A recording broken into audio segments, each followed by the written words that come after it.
And everyone, welcome to this meeting of the City and County of Swansea. First item on our agenda this evening is apologies for absence. Mr. Evans, want to complete the roll call as well? Yeah, thank you, Chair. I have apologies from Miles Langstone and Graham Thomas.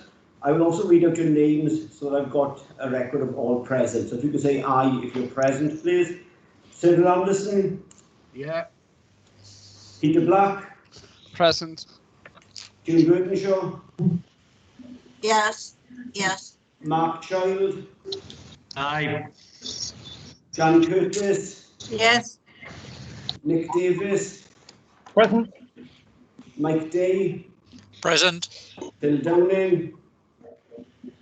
Present. Ryland Doyle? Present. Mike Dirk? Aye. Kerry Evans? Aye. Mandy Evans? Present. Will Evans? Will Evans? Present. Wendy Fitzgerald? Present. Robert Francis Davis?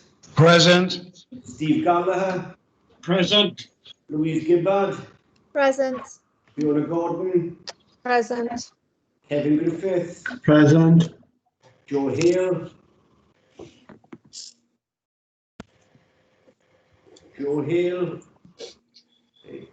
David Helliwell? Present. Terry Hennigan?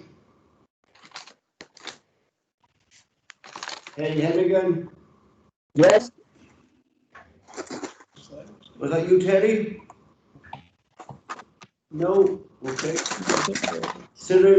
Chris Holly? Present. Paxton Hood-Williams? Present. Beverly Hopkins? Present. David Hopkins? Present. Oliver James? Present. Linda James? Present. Yvonne Jardine? Present. Jeff Jones?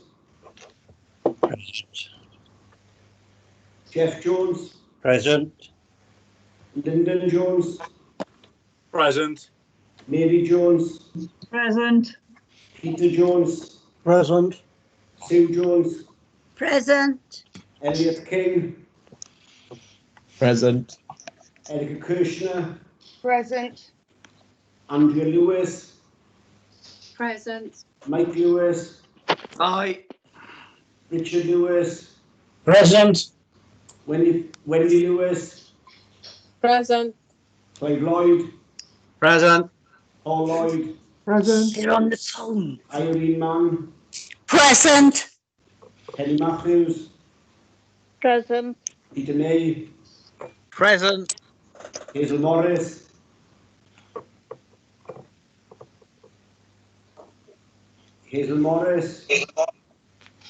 No. Present. David Phillips? Present.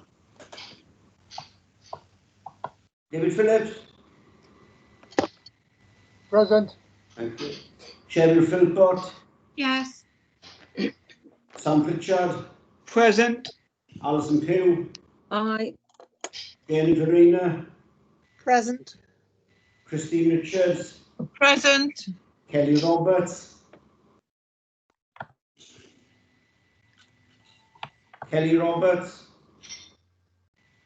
No. Bridget Rowlands? Present. Mary Sherwood? Present. Paulette Smith? Present. Robert Smith? Present. Andrew Stevens? Present. Rob Stewart? Present. Gareth Sullivan? Present. Mo Sykes?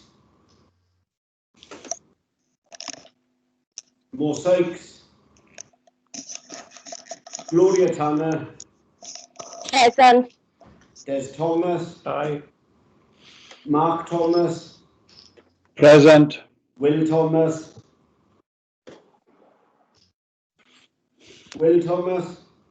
He's going to be late. Linda Tyler Lloyd? Present. Gordon Walker? Present. Leslie Walton? Present. And Mike White. Present. I'll just go over the few I missed, I didn't hear. Joe Hale. Terry Hennigan. Terry's present. Who? He is he? Okay, thanks, Dan. Yes, Kelly Roberts. Present. Thank you. Did you get Hazel? I got his, yes, that's brilliant. Thank you all. Okay, thank you. Item 2, disclosures of personal and prejudicial interests. Calling the monitoring officer. Tracy. Thank you, Presiding Member. The only item I would bring to your attention is agenda item 11, which is the IRPW consultation.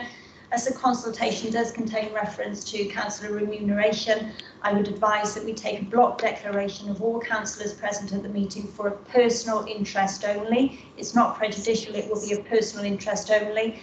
And rather go through a roll call, I suggest that we just take it that every member present, unless it's objected to, declares a personal interest.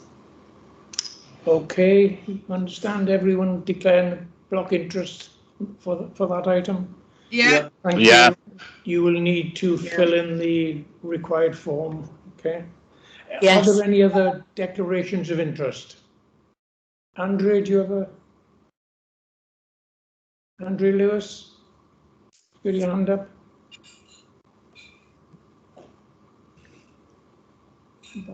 No? She has got one. I raised my hand just to show that I had a personal interest in item 11. Thanks, member. Thank you. She's raised her hand, it's fine, it's not. Okay, okay, thank you. I'm struggling to hear. We're having difficulties with the speakers this end, but okay, thank you. Item 3 then, minutes to approve and sign the minutes of the previous meetings as a correct record, pages 1 to 23. Page 1, 2, 3, 4, 5, and 6, 7, 8, 9,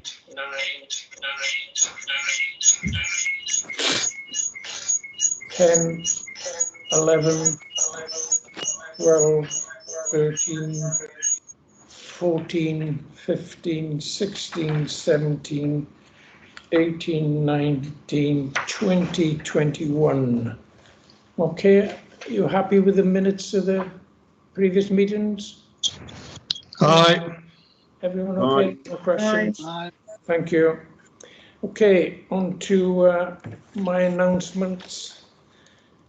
And again, I'm afraid we begin with condolences. And the first one is, it's with sadness that I refer to the recent death of Spencer Davis. Now, Spencer was the founding member of the Spencer Davis Group, the band that enjoyed success in the 1960s, with its including Keep On Running and Somebody Help Me. Spencer Davis was born in Swansea and attended Dinever Grammar School. I'd also like to mention that it's with sadness that I refer to the recent death of Donald Thomas. Donald was the father of Karen Thomas, also known as Zippy, within the Democratic Services team, and Donald was a former employee of the council. Can I ask, rather than stand this time where everyone suddenly becomes on shot in the camera, that we sit silently with your cameras off as a marker of sympathy and respect? Can we just sit quietly for a minute? Thank you.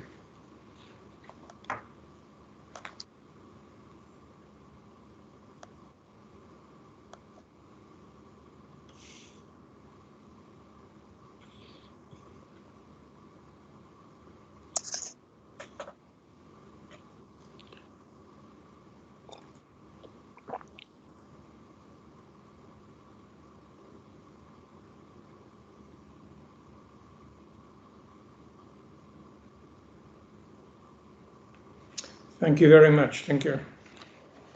Okay, and now we'll do something more cheerful, the Queen's Birthday Honours. And this refers to citizens of Swansea who've received awards in the Queen's Birthday Honours. The first ones are to become officers of the Order of the British Empire, OBE. First one is Alan Wynne Jones for services to rugby union football in Wales. And then we have Professor Paul Meredith. He's the Senior Cymru Counsellor in Sustained Advanced Materials at Swansea University. and that's for services to semiconductor research and innovation.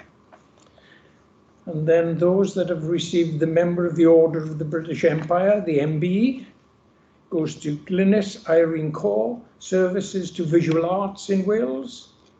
Ellen Kerry Davis, services to Holocaust education. David James Adams Hughes, services to the NHS and bereaved during COVID-19. Colin Raymond Jones is the national coach of the Welsh Amateur Boxing Association for services to boxing in Wales. Mark Thomas McKenna, who is the co-founder and director of Down to Earth Project and Down to Earth Construction, and that's for services to young people and the environment. Fiona Edwina Morgan, Disability Employment Advisor, Department of Work and Pensions, and that's for services to the mental health. Jean Saunders, who's a senior nurse for asylum seekers and refugees at the Swansea Bay University Health Board, and that's for services to nursing. And Caroline Joy Smith, the Road Safety and Business Performance Manager at Neath Port Talbot, services to road safety. And those in receipt of the British Empire Medal, the BEM, are Margaret Ann Baker, clinical nurse, specialist secondary breast oncology, Swansea Bay University Health Board, services to patients with secondary cancer, that's in Bridgend. Then we have Dr. Mahambu Bashar, External Relations and Engagement Manager, the Energy Safety Research Institute, the Swansea University, services to the community in Sketty during COVID-19. And Rita Cohan, services to the NHS during COVID-19. Stephen Robert Davis, services to people with disabilities. Mahemi Meftahi, services to victims of child sexual abuse in Wales. Christopher David Singletary, services to veterans, their families and the armed forces. Geraint Andrew Thomas, services to Samaritans, mountain rescue and disadvantaged people in southwest Wales. And last but not least, Nigel Williams, services to local government in Swansea during COVID-19, the Swansea Council. Okay. I'd also, separate to that, to congratulate Alan Wynne-Jones again on becoming the world's most capped rugby player. He earned his 149th cap against Scotland on the 30th of October. He has 140 caps for Wales and 9 caps for the British and Irish Lions. I'm also delighted to announce that Keep Wales Tidy has unveiled this year's Green Flag Award winners, with Friends of Mayhill, Washing Lake and Community Food Garden having been named as one of the country's best green spaces. The Green Flag is the international mark of a quality park or green space.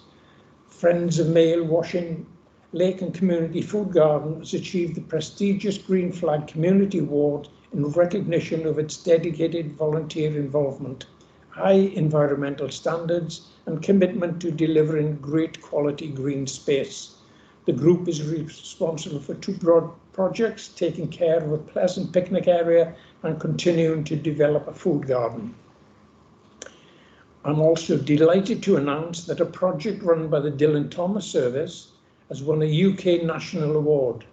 The Literature and Trauma Initiative won a prize in the Museums Association's Museums Change Lives Awards.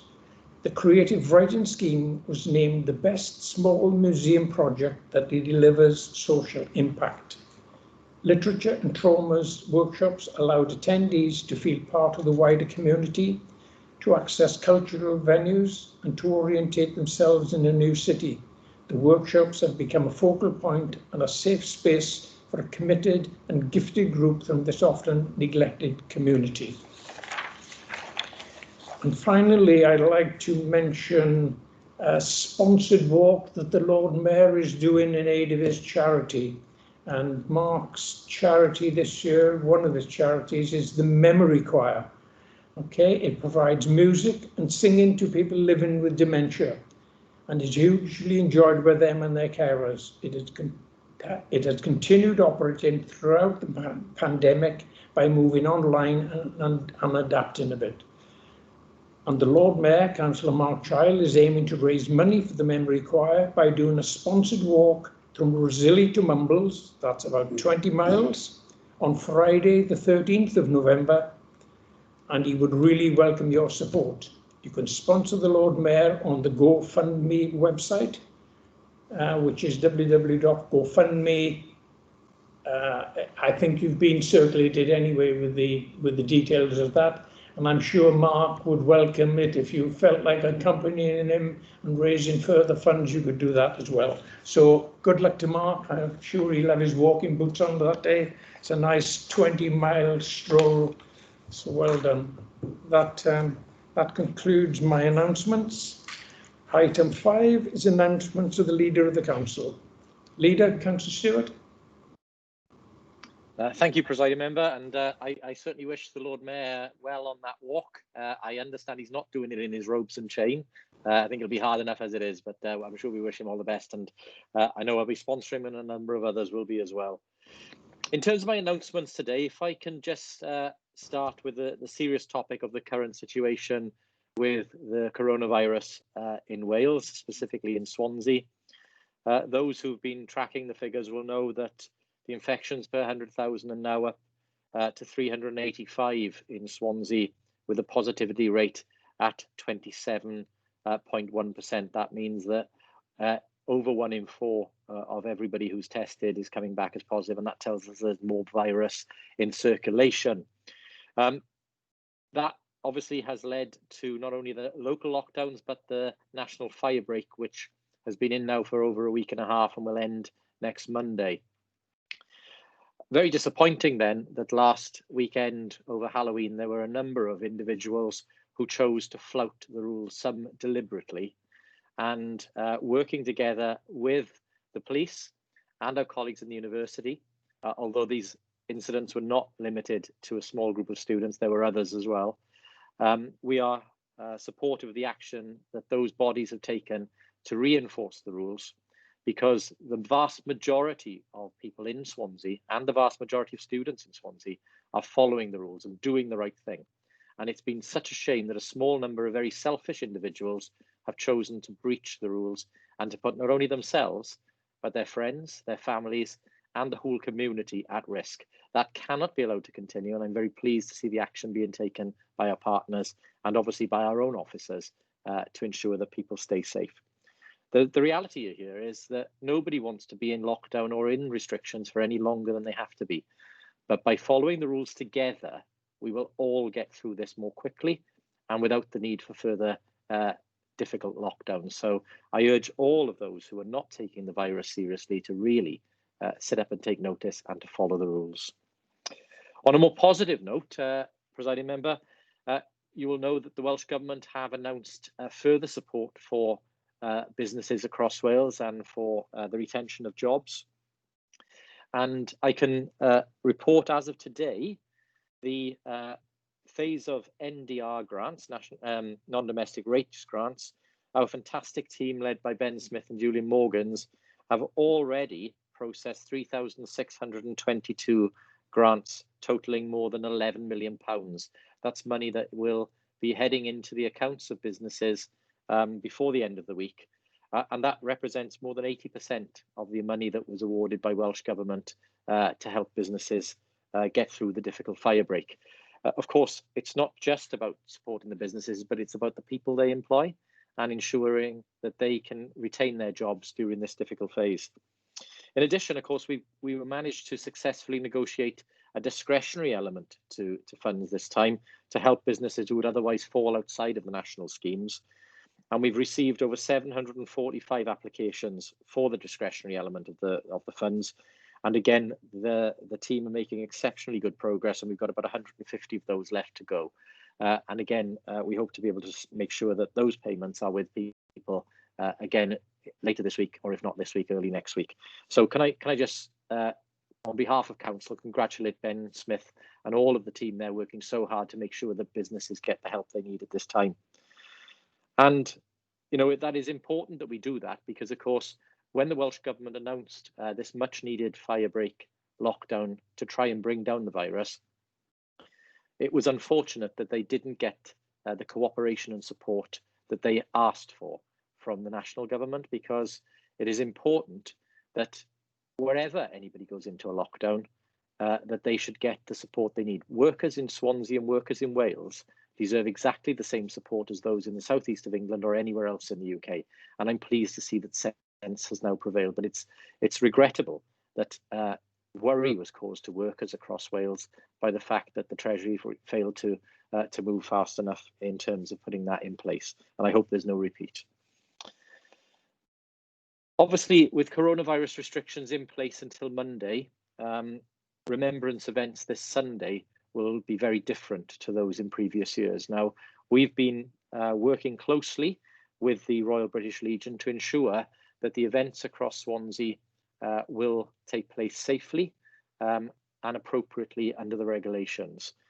So this Sunday, there will be a virtual cenotaph service that will be available for people to view, where myself, the Lord Mayor, the Lord Lieutenant, and the Armed Forces Champion all attended a socially distanced service which was recorded on the 22nd of October. The Guildhall will also be lit red from the 8th to the 11th, and there will be a special wreath provided to a special train leaving the station from Swansea Station, where a wreath will be laid on platform 1 at Paddington Station in London. On the 11th, when we're outside of lockdown, there will be an opportunity for events socially distanced and conducted in a safe way to take place across Swansea.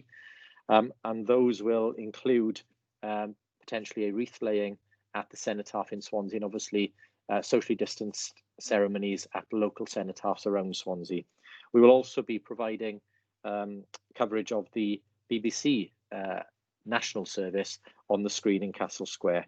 So again, we would ask that people continue to follow the restrictions, continue to keep safe, because obviously veterans are generally in the more vulnerable group, and we would want to make sure that they can pay their respects safely at cenotaphs and memorials across Swansea. Finally,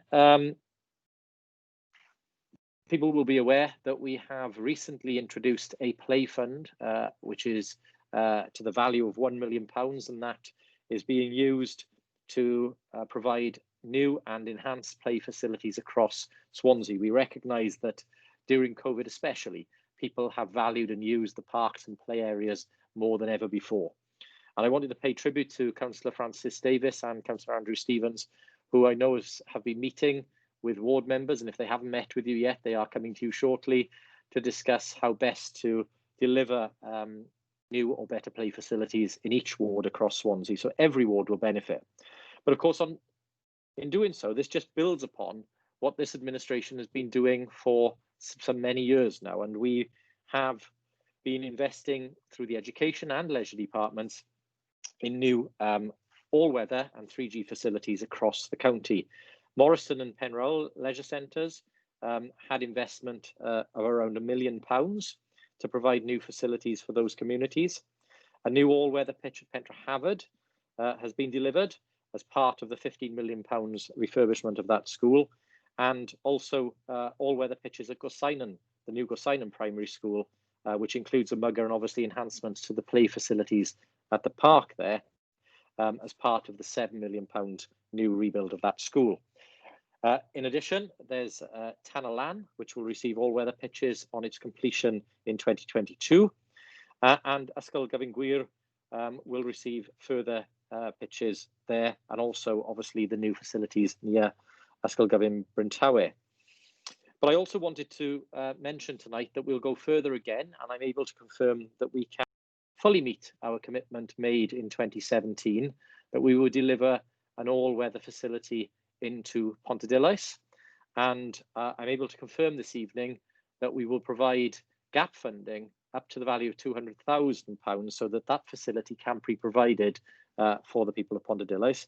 This is only possible through the dedicated work that Councillor Phil Downing has put in to make sure that a viable scheme can come forward, and contributions from both local members in Pontarddulais, both Councillor Downing and Councillor Griffiths.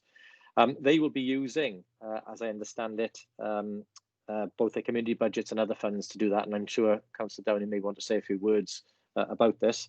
But Chair, this brings a total of nearly £7 million invested in new play and sports facilities by this administration since 2017, and I think that's something we can all be very proud of. Thank you, Chair. That concludes my announcements, but I think Councillor Downing may want to say a few words. Thank you, Leader. I got Councillor Chris Holly. Chris? Are you muted, Chris? Yes, you are.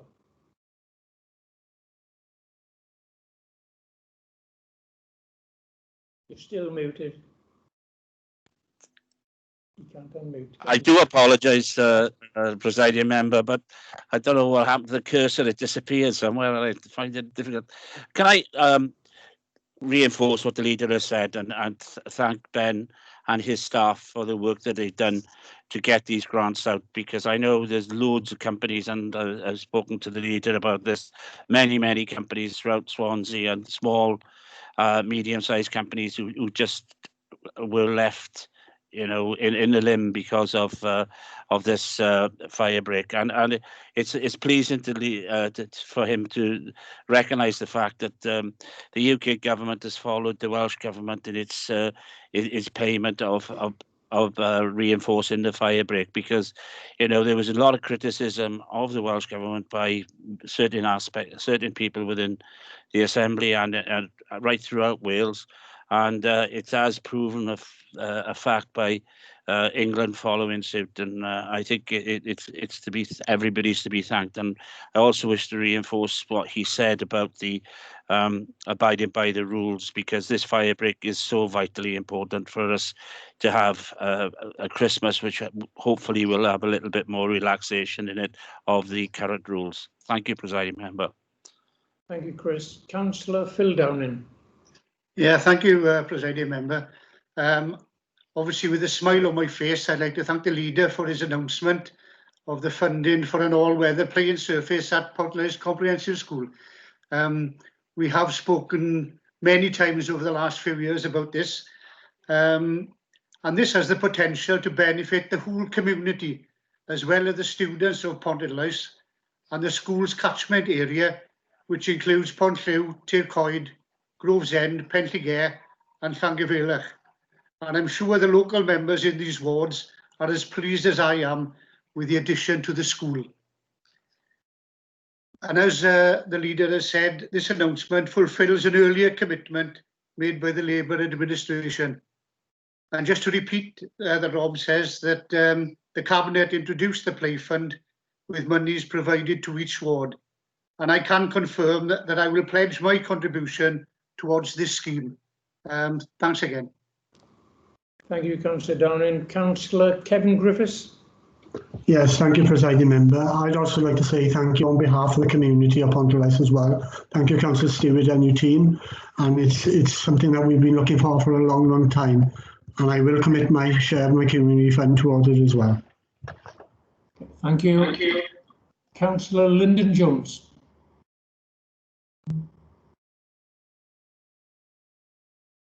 Lyndon. Apologies. Thank you, presiding member. Could I also thank Ben Smith and his team for administering those grants?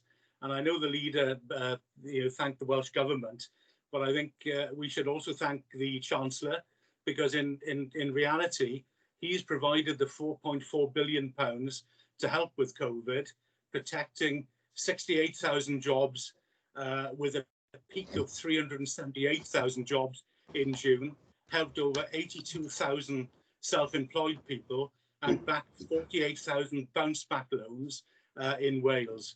So I think, they provided, the UK government provided unprecedented amounts of money to help with this, and it is all necessary, because we need those businesses to remain open after the lockdowns and COVID.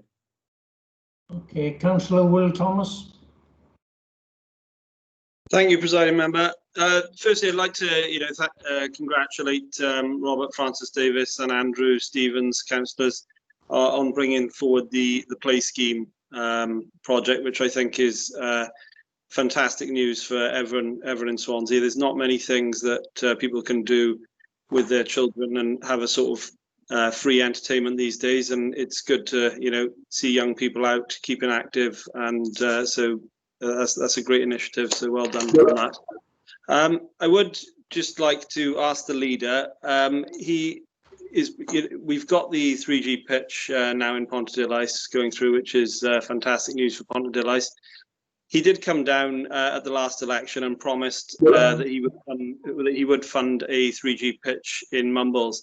The funding for that never materialised. The Mumbles Community Council have had to step in and go on the hook for a huge amount of money for a community council. And by no means is that money secure yet. We're still trying to secure those funds. So I would like to just ask the leader if there's obviously money available for 3G pitches. Could Swansea Council step in here and help the community council out? This is a project that he obviously saw the benefits in, which is why he promised at the time that they would provide a 3G pitch for Mumbles. And I think the people of Mumbles really do need an answer on this, please. Thank you. Councillor Jennifer Rayner. Thank you, Presiding Officer.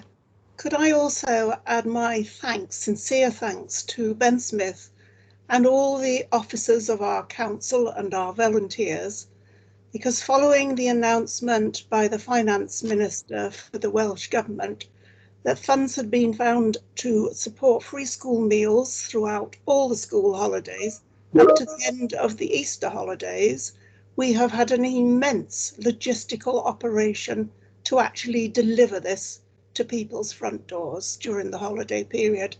This has gone through all departments, a magnificent operation, turning a good idea into real delivered benefits for our residents.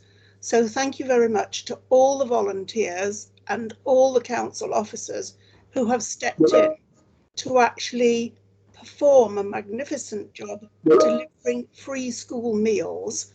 And it's really disappointing that such an excellent scheme has not been included in England, because we all know the benefits to families of finding food and support during the school holidays.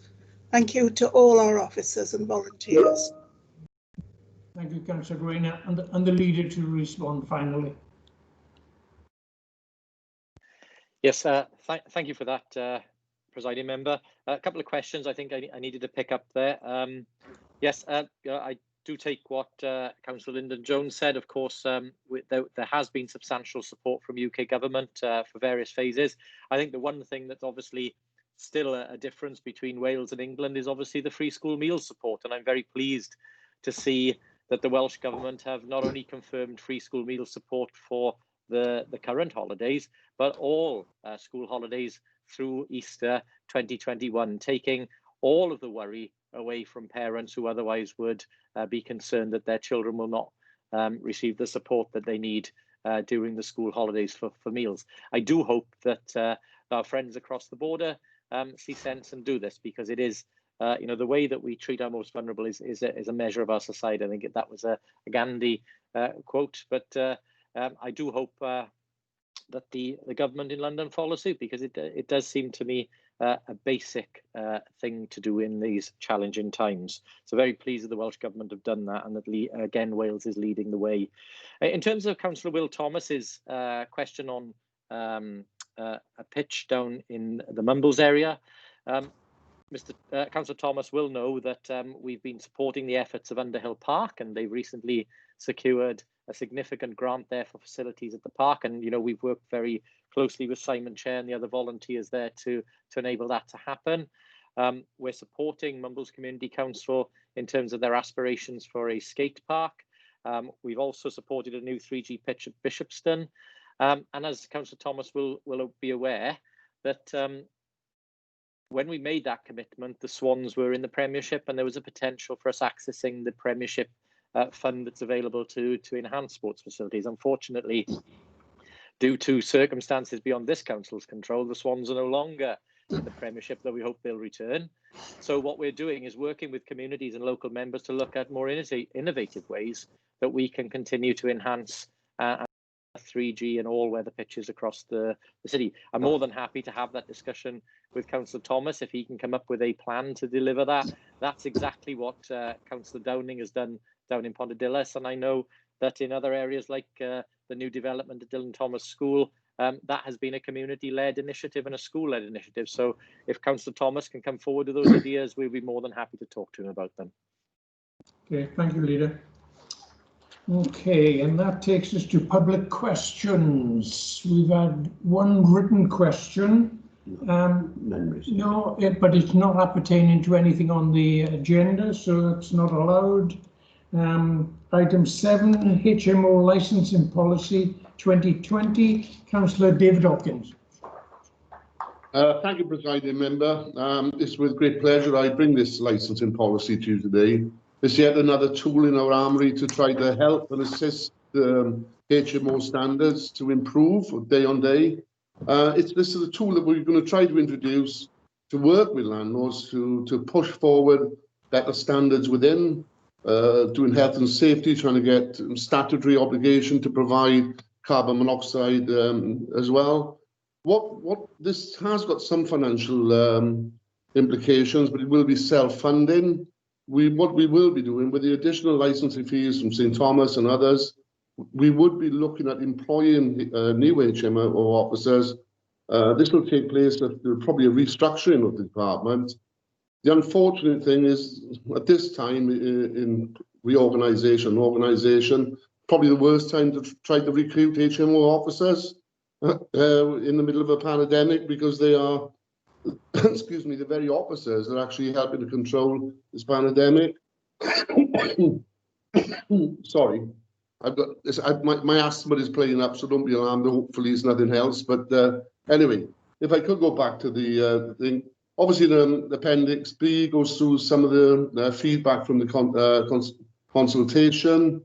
Appendix B goes through some of the licensing conditions. If approved today, this would be starting the 15th of February, and I look forward to this implication. As I said, this is part of many tools. We've already done through the LDP and looked at an SPG going forward to try to control and manage the growth of HMOs. So this is licensing working with such. So happy to move, Presiding Member. Thank you, David. Councillor Clive Lloyd. Yeah, thank you, Presiding Member. More than happy to second the report. I think what this represents, as Councillor Hopkins has said, is strengthening of existing measures that we have in place. Council will know that we've had additional licensing schemes in both the Castle wards and Uplands wards for a number of years now, where we've seen those high concentrations of houses and multiple occupations, particularly servicing the student population around the Singleton campus. Obviously, back in 2012, the new Bay campus was opened, and I think that we have gradually seen an increase in the numbers of houses of multiple occupation, moving from that traditional areas of Bryn Mill, Uplands and Castle over to the St Thomas areas. I think this is a measured approach, because the obvious thing would have been to rush into putting in place an additional licensing scheme immediately when the Bay campus was opened.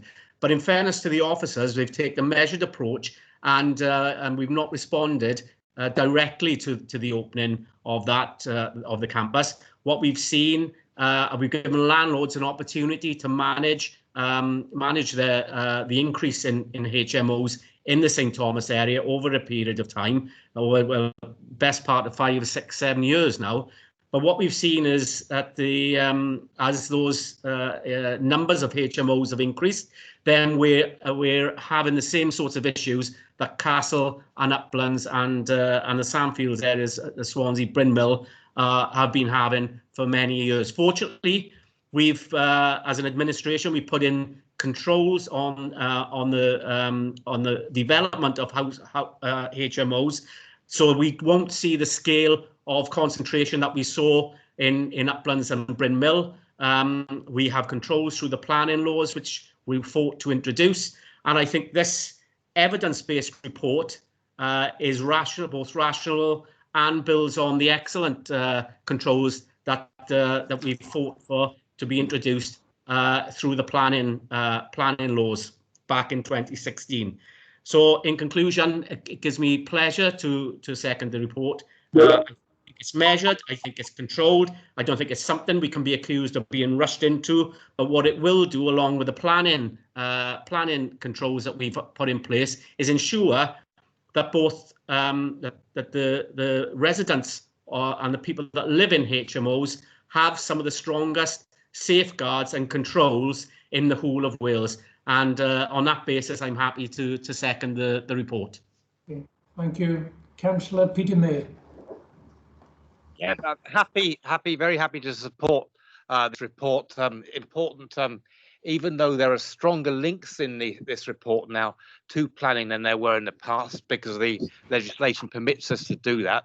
I hope that the authority will support the officers when we do recruit them, because we carried out a similar exercise in 2008. There's a lot of work converting these unlicensed HMOs into licensed HMOs, because there's only 12 registered in St Thomas at the moment. That number will sharply go up. So I think it's very important when we get the officers and the extra people to do that they're fully supported. Very happy, obviously, the policy's reviewed every 5 years. A few things that are tightened up, and that comes out through natural evolution of the state of play. Things like the inclusion of the reference to rent smart, more prescriptive terms on antisocial behaviour, and also refuse as well. So, as I said, it's an evolutionary document reviewed once every 5 years. Very happy for the people of St Thomas as well that they've now got their additional licensing. Fully support the way it was done. Obviously, you've got to have the evidence base to do it. Otherwise, the document will fail at a higher level. So, happy to back the report. Okay, thank you for that. No other members indicating. The recommendation is on page 24. It's been moved and seconded, and it's that the recommends the council approve the policy for publication. Mr. Evans, do you want to take the? I do. This vote, we are going to do a full named vote for this one and for the next item, so apologies for that. So I'll read out your names. If you can say you're for, against, or abstaining. Cyril Anderson. For. Peter Black. For. Hugh Burtonshaw. For. Mark Child. For. John Curtis. For. Nick Davis. For. Mike Day. For. Phil Downing. For. Ryland Doyle. For. Mike Dirk. For. Kerry Evans. Kerry Evans. I know he's having difficulty there. Mandy Evans. For. Will Evans. For. Wendy Fitzgerald. For. Robert Francis Davis.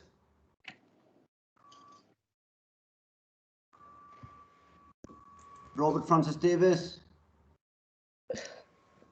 You muted, Robert. Okay, I'll go on. Steve Gallagher. For. Louise Gibbard. For. Fiona Gordon. For. Kevin Griffiths. For. Joe Hale. David Helliwell. 4. Terry Hennigan.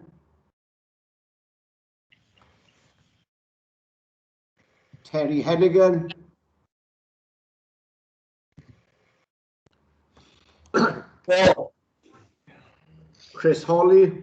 4. Paxton Hood Williams. 4. Beverly Hopkins. 4. David Hopkins. 4. Oliver James. 4. Linda James. 4. Yvonne Jardine. 4. Jeff Jones. Lyndon Jones. 4. Mary Jones. 4. Peter Jones. 4. Susan Jones. 4. Elliot King. 4. Erica Kirshner. 4. Miles Langston. Andrea Lewis. Yes, I did. 4. Michael Lewis. 4. Richard Lewis. 4. Wendy Lewis.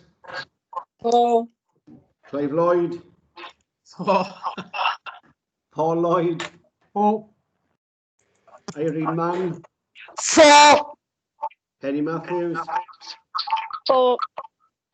Peter May. 4. Hazel Morris. 4. David Phillips. 4. Cheryl Philpott. 4. Sam Pritchard. 4. Alison Pugh. 4. Jen Rayner. 4. Chris Richards. 4. Kelly Roberts. 4. Bridget Rowlands. 4. Mary Sherwood. 4. Paulette Smith. 4. Robert Smith. 4. Andrew Stevens. 4. Rob Stewart. 4. Gareth Sullivan. 4. Mo Sykes. 4. Gloria Tanner. 4. Des Thomas. 4.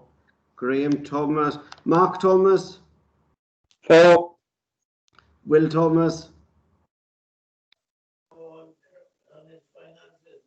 Will Thomas. 4. Sorry, 4. Linda Tyler Lloyd. 4. Gordon Walker. 4. Leslie Walton. 4. Mike White. 4. Thank you very much. That's carried. Excellent, thank you.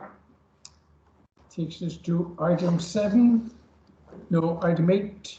Proposal to pass a new resolution not to issue casino licenses and the proposed amendments to the council's gambling policy. Again, Councillor David Hopkins. Thank you, Presiding Member. It's like a bus. We've got one report, the second one always follows. It's just could I just say on this particular one, this is just, I don't say it's a new policy, it's just reiterating an existing policy. The lifetime of the existing policy is 3 years today, and it's necessary today to pass this resolution to actually issue a no casino license. It's something that I certainly support. I think it's the right thing to do. This has been in place, I believe, since 2014, 6 years today. And I'm certainly very supportive of this resolution. I have nothing to add to the report. But what I would say, that this will not have effect on the existing 3 casino licenses that are currently in force in Swansea. But what it would do is try to stop any existing. There is one large casino license that's still, although not operation, but still is available. That will remain the same. So happy to take any questions on the report in front of us today. But I think this is in line with our Future Generations Act and looking at particularly poverty and protecting anti-poverty going forward. So quite happy to move this today. Thank you, David. Somebody second that? Second. Second, thank you. Are there any questions, any points? No, nobody indicating. The recommendations are on page 84. There are 3 of them. Are you all in? This Yes. again, good vote here? No, I'm going to try it quicker. Okay. Are there anybody against this? Just please say your name if you're against it. No. No. Anybody abstaining in this vote? Okay, could those of you for it please say aye or raise your hand or make some indication? For. Aye. Aye. Aye. Aye. Aye. So that's unanimous. Thank you very much. Thank you. That was a little easier. Okay, item 9, a review of the revenue reserves. Mr. Ben Smith, Section 151 Officer. Ben. Thank you, presiding member. Just before I come on to report, if with your indulgence, may I acknowledge the thanks that members have given to my officers earlier. And as Councillor Rayner said quite clearly, it's across a range of officers. So it would be remiss of me not to acknowledge the continued support that you've given me. So my thanks for that. In terms of the review of reserves report in front of you, this is very much one of those regular good governance reports I'm required to bring in front of you for you to review and to consider my professional advice. I'm very much required to set out my advice to you, both as a result of my professional institute and the law as set out in Section 1. Section 2 summarises the available levels of cash-backed reserves, which remain very substantial, with a short narrative on what each of those reserves means. And it also continues to include all of the weird and wonderful technical reserves, and I continue to advise you that you can't spend any of them because they've got no cash backing behind them. I remain very much of the view that general reserves are the minimum they can be for the size of the authority, and that very much brings me on to the key part of the report, which is section 3.11, which is that I have to bring forward a report today that would ordinarily be a fairly boring report, but requires me to advise that you draw up £10 million from the capital equalisation reserve, particularly as a result of the impact of COVID. This is entirely consistent with the advice I've given to Cabinet on the first quarter. It also recommends that you approve that I draw all of the carried forward sum from the contingency from last year. I wouldn't ordinarily be recommending draws of this amount from earmarked reserves. Earmarked reserves should be there to be used for earmarked reserves, for the purposes set aside as earmarked reserves. But we are very much in very unusual times, and I need to recommend some relatively significant action to continue to assure you that you will remain very much with a balanced budget for the whole year. That is summarised in section 3.12, and so what I'm very clearly saying to you is that for the whole of the remainder of this year through to the 31st of March 2020, I remain very confident that anything that is thrown at this council, we remain entirely compliant with the law in terms of balancing our position, and that our reserves are indeed adequate. I will reconsider the position as part of the budget setting for 21-22 and reassess the adequacy of all those reserves. I have nothing else really to add to the report. The report itself is a technical one. I would state only one further item, which is in isolation for the year as itself. It may look like it's a very substantial draw from reserves, and indeed it is a very substantial draw from reserves. But it would be remiss of me not to point out that the proposed draw from reserves is no more than was added to reserves as a result of the outturn last year. And so viewed over the 2 years, it's perhaps rather more sustainable than it otherwise would be. But clearly the level of reserves recommended is not sustainable going further forward, and is something I'll come on to in the next report item. So as I say, I'll pause there if there are any technical questions, but before that I'll hand over to the leader and advise and remind that there is only one recommendation in this report set out appropriately. But I'll hand over to the leader at this point, if I may, presiding member. Okay, thank you, Ben. Technical questions then. I got a hands up from Paxton Hood Williams. Thank you, presiding member. Clearly, the decision that we have here is to take £16.3 million out of earmarked reserves, and this has been taken presumably to ensure that the extra cost of dealing with COVID incurred by this council can be met. And I think we would all understand the necessity to do that and agree with it. Obviously, on a national basis, the Westminster government has provided billions of pounds of funding for English councils. And with barring consequentials, as my leader already said, the Welsh government has received an additional billions funding from Westminster of about 4.4 billion to date. I don't know if the council has a more accurate figure on that, or if that's the one that they're working to at the moment. But the question becomes really, how much of this additional funding received by Welsh Government has been passed on to councils, because money has gone directly to councils from the Westminster government, to the English councils? And are we, more importantly, are we certain that this extra 13.6 million that we've had to take for reserves will be more than covered so they can be returned by the end of this financial year, and we'll be in a position really where the costs, the additional costs coming from COVID, will be covered by the money that's been available from Westminster via the Welsh Government. Thank you, Chair. If I may come back in, presiding member, I look at it in terms of Swansea's position. So for the avoidance of doubt, there is a mechanism, as Councillor Paxton Hood-Williams has said, in terms of the Barnet consequentials flowing to the Welsh Government and decisions therefrom. This authority has been funded to the tune of £35 million for the additional business rates relief. It's been funded to the tune of £53 million for the initial tranche of business grants. The item the leader referred to earlier has allowed us to be funded for another £13 million. Those are all the straightforward ones where there is a clear grant offer.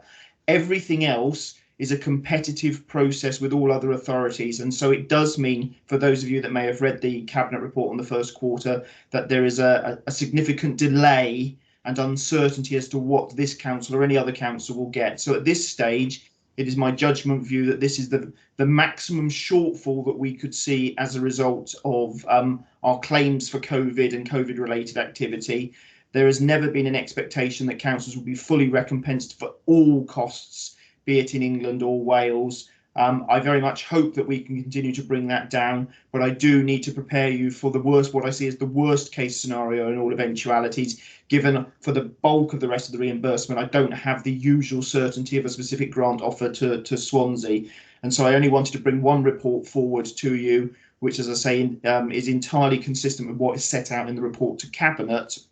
We will continue to work very hard to recover sums of money. The report to Cabinet indicated that we'd already recovered at least £12 million from Welsh Government as a result of the first quarter in terms of those competitive processes, and I'm very confident we will continue to recover very substantial sums in due course.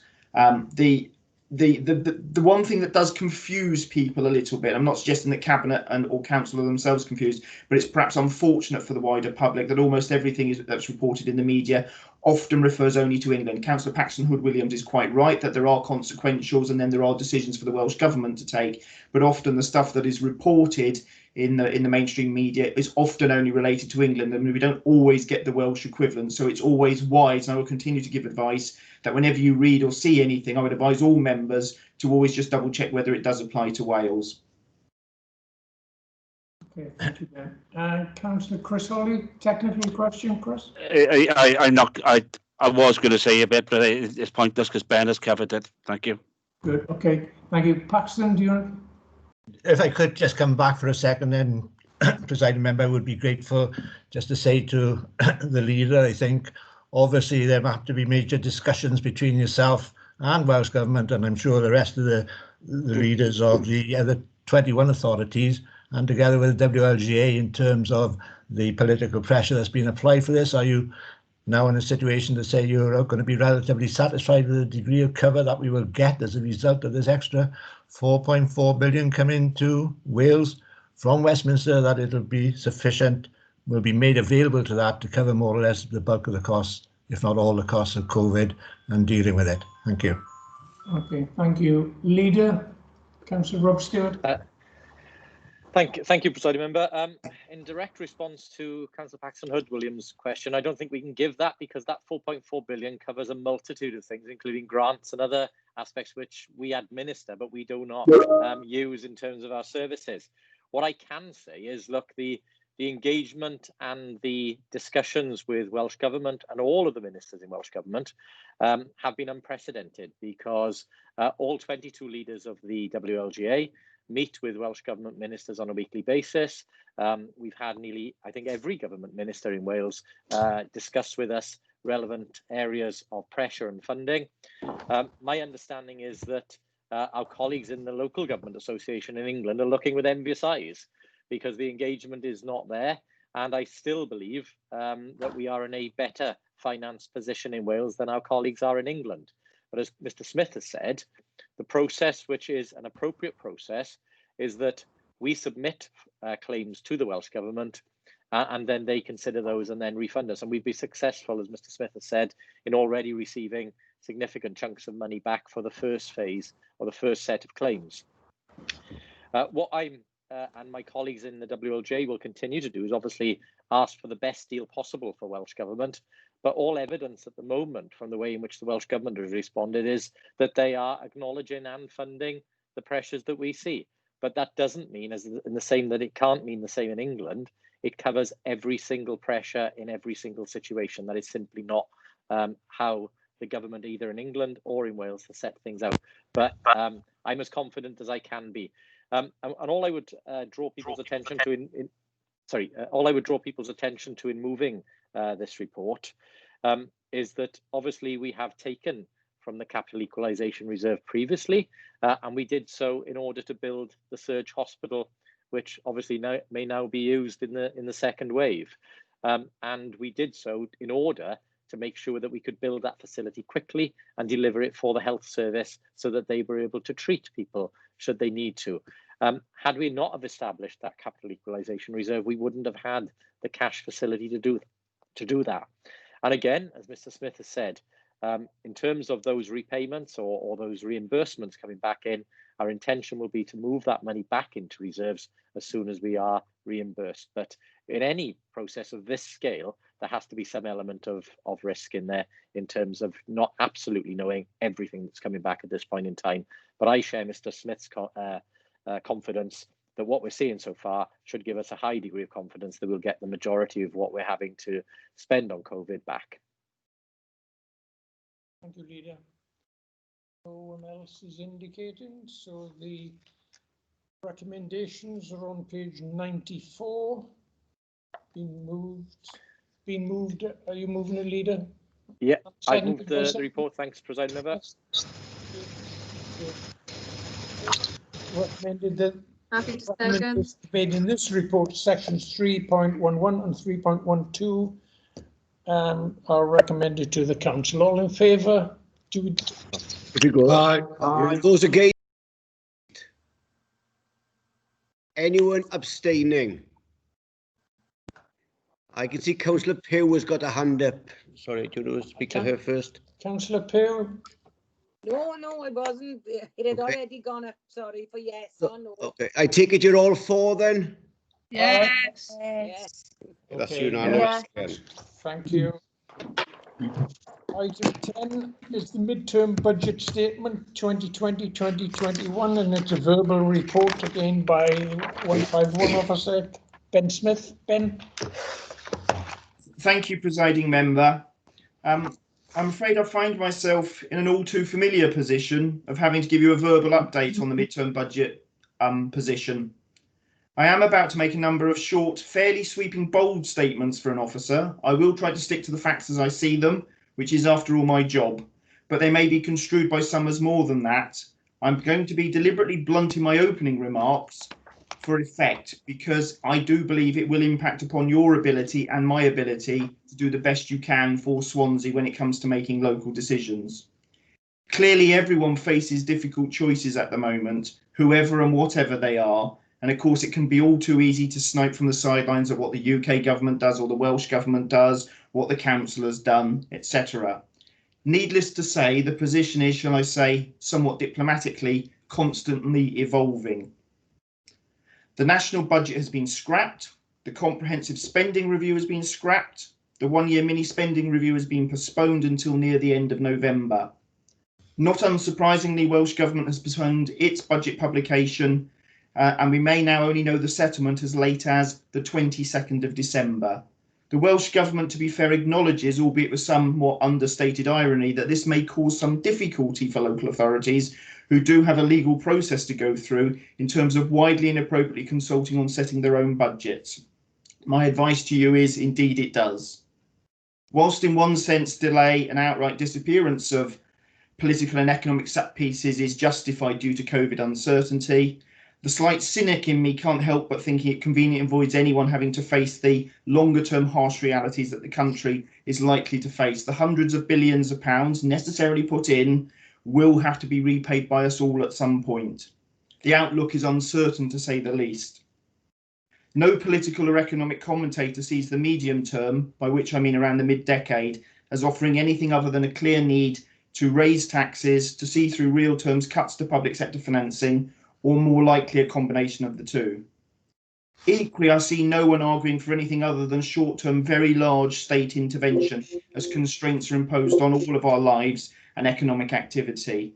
I'm not sure anyone can actually keep up with all of the changing policy and public finance interventions at UK and Welsh government level. I have to be honest, I struggle to keep up with the financial implications. The problem is that what happens in the very near short term is weighing upon me, because there is an obligation on council to set a lawfully balanced budget by next March the 11th. This year we did set the budget late, along with many other authorities, as the UK and Welsh governments were themselves late. But that was against a pre-pandemic backdrop of an increase in funding not seen in a decade, and as it turned out, on the back of probably the best ever outturn in terms of scale of underspend that this council had. We very much came into COVID in the strongest position we could do. This time around, however, we do have the financial ravages of COVID still around us in personal life, in work, in our communities and in the wider economy. We are currently likely to see an outturn overspend, as you've seen in my previous report, covered off by proposed large draws from reserves. All perfectly understandable and defensible in emergency, but of course not sustainable in the longer term unless something else gives. My job is to give you the best advice that I feel I can, and to represent and protect local taxpayers' interests. I've nearly racked up 30 years doing this, and the budget backdrop is the most uncertain I have ever known it, as I'm sure it is the case for every other treasurer in the land. I always model a range of scenarios and plan accordingly. This time round, I have to be honest that my uncertainties outweigh my certainties. But my broad presumptions are that there will be some reasonable headline cash increases in future settlements, and that council tax will rise in line broadly with the existing medium-term financial plan. But we will continue to struggle, as will all councils, with keeping pace with the real-term pressures, and that those financial ravages of COVID are likely still to be with us, and that does leave it to be a particularly problematic budget to set for 21-22. Nevertheless, the law is the law, and I will do my best to give you advice to set the appropriately balanced budget for next year, and I'm sure you as councillors will do exactly the same. Difficult choices are clearly going to have to be taken, and some weighing up of the immediate short-term issues with the longer-term obligations to future generations. This time round, the decision will still again be a political one, albeit informed by accountants rather than scientists. As I say, the comfort I do take is every authority is probably in pretty much the same position, and as has been alluded to previously, this council came into this COVID pandemic in probably the strongest position it could have been, given the size of the outturn last year. To conclude, it has been a roller coaster all year. It's been a bit hairy at times. I've doubted my own sanity, but I thank members for their continued support, and my officers and officers across the authority in terms of rising to the challenge. I'm sure members will continue to rise to the challenge and weigh up what they need to do.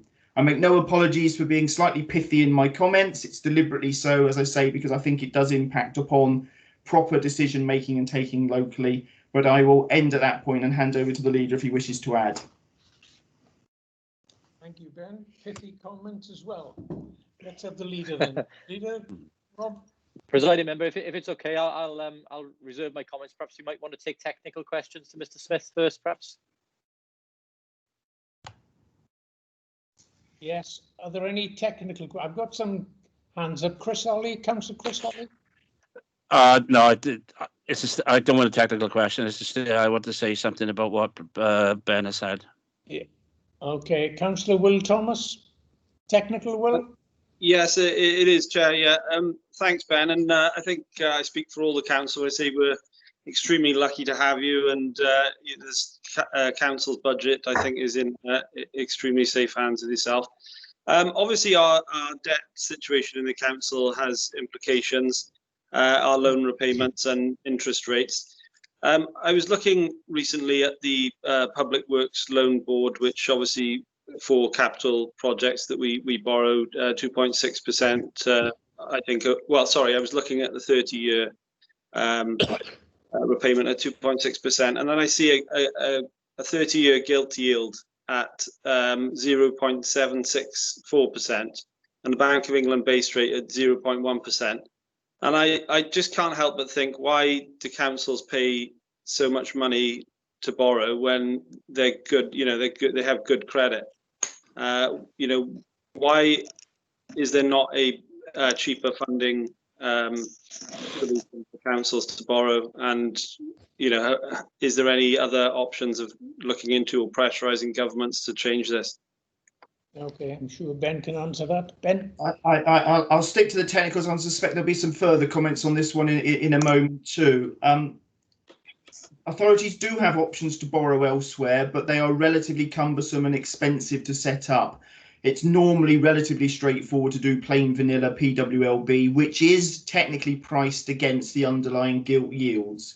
One of the unfortunate positions we find ourselves in, as do all other authorities, is that because of concerns at national level, particularly in the Treasury, that a small number of authorities were deemed to have borrowed excessively from the PWLB and invested in a raft of property-related investments, in some cases to factors of 100 times the size of the councils, that a premium was immediately put on all PWLB borrowing to close down the market to some extent. Now, that was done as a blunt instrument to try and stop things, and HM Treasury are consulting, and subject to professional regulation, local authorities do expect to get back into a position where they will be able to borrow without that substantial penalty premium levied on it. It is one of the things I've set out in my advice in terms of the Treasury management strategy previously, that we were fortunate, clever, I don't know what it is, but I'm happy to just be lucky. We borrowed the first £90 million of the planned borrowing all the way through to 25-26, and I very deliberately sat on the sidelines waiting for that penalty premium to go so that I can go in and finish the rest of the borrowing I'm likely to do. It's still likely to be the case that PWLB is easiest for us because of the setup costs of alternative financing vehicles.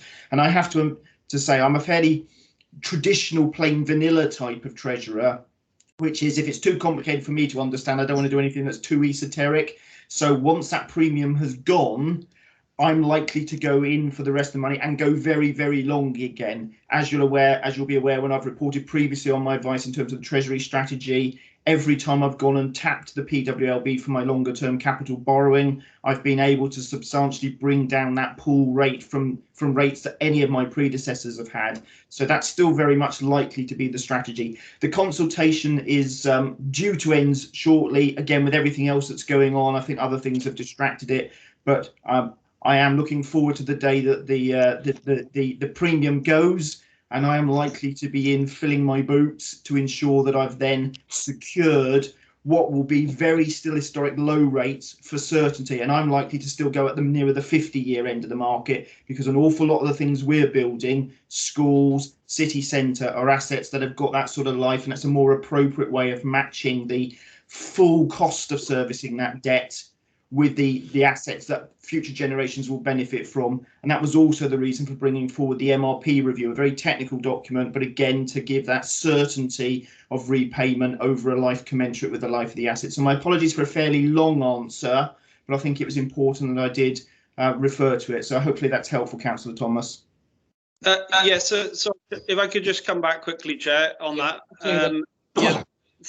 Thank you, Ben. That does answer my question. I think it is important for anyone who has access to politicians, Westminster, and whoever makes the decisions on the Public Works Loans Board to pressurise to take that premium off, because for prudent councils, it's just not fair, and it makes some projects completely unviable, where we could be, other, not just for Swansea, but other councils could be doing, growing their economy with prudent investments. And I do think that the 50-year is a very good idea, because we're in a bit of a down period now, but I'm sure inflation will hit hard and fast in a few years' time. So thank you, Ben. Okay, it's something that has been covered in the Finance and Scrutiny Board, which Chris can mention, I'm sure, afterwards. But Rob Stewart, next leader.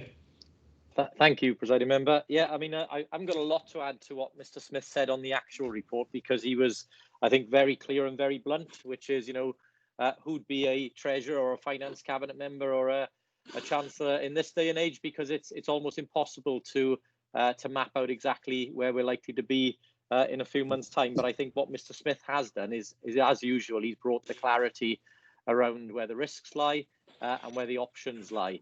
And I think, as been said, I think we should recognise that this council, whilst taking comfort from being in a much more healthy position going into this crisis because of the actions taken by the cabinet and the administration to try and make sure that we did balance the books, and the surplus that we were able to create last year has helped significantly during COVID. We still face the same uncertainties as all councils across the UK. And, I've been very clear, it is for national governments to come with the necessary packages to ensure that councils have funding so that they can get through this crisis, because it isn't in any council's gift to be able to deal with the sorts of pressures that they are seeing for their services in their communities. So I do thank Mr. Smith again for the work that he and his team are doing. I think he is absolutely right, and I again thank him personally for the working relationship he brings to help us navigate this crisis. What I would say in response to Councillor Thomas's point on the Public Works Loans Board, of course, there is a very more straightforward answer than I wouldn't wish to shorten Mr. Smith's eloquent answer, but I could say it quite simply, which is if you do have an opportunity, Councillor Thomas, there is obviously something you can easily do, which is to put pressure on your colleagues in London, who are the ones that doubled the rate on the PWLB in the first place. They are the ones that put the cost of borrowing up, not just for this council, but for every council. Through Mr. Smith's shrewd market analysis, we managed to buy before that doubling of the cost of borrowing hit.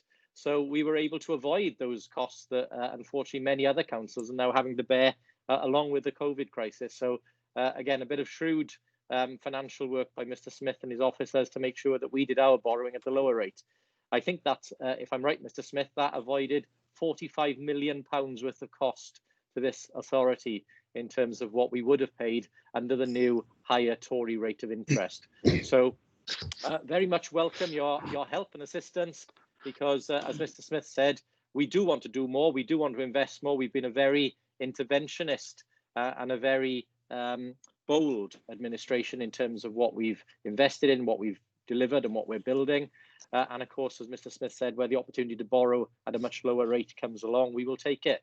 I would also, again, pay tribute to Mr. Smith and his team, because what Mr. Smith didn't reference, I don't think, but he should be referenced, is the fact that through the work he and his team have done, they've actually reduced the overall cost of borrowing in terms of historical borrowing for this authority, which has now come down to, I think, just below 4%, Mr. Smith.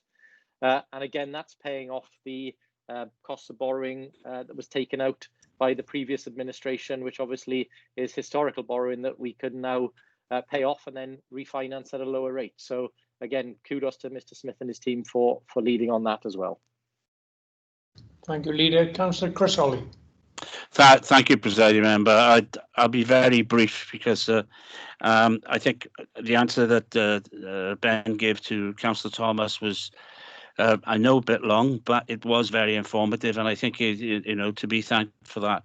I think the cost of borrowing, whatever it will be with the Public Works Loan Board, is something for Westminster to sort out. We ourselves have got to realise that when the budget comes down from Cardiff, the chance for scrutiny is going to have to take place.